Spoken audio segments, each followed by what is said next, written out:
Nabalahaw ang mga bus kanina sa EDSA Bus Carousel dahil sa SUV na sumalpok sa mga concrete barrier. Isang rider naman ang nasawi matapos sumalpok sa poste ng ilaw sa Quezon City.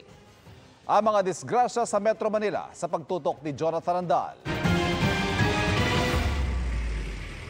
Duguan at nakahandusay sa kalsada ang isang rider sa Barangay Loyola Heights, Quezon City.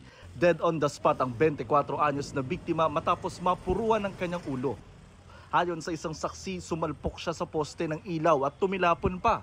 Wasak din ang kanyang motorsiklo. Ayon sa MMDA, kupas na raw ang mga warning signage sa lugar kaya madalas magkaroon ng aksidente tuwing gabi at madaling araw. Sumalpok ang isang SUV sa concrete barrier ng EDSA Busway sa may EDSA Ortigas Flyover sa Mandaluyong City kaninang umaga. Wasak ang hood at halos pumasok sa makina nito ang concrete barrier.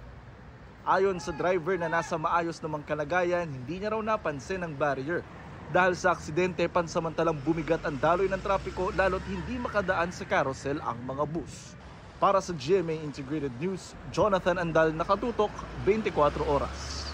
Mga kapuso, patuloy na tumutok sa mga balita. Mag-subscribe sa GMA Integrated News sa YouTube.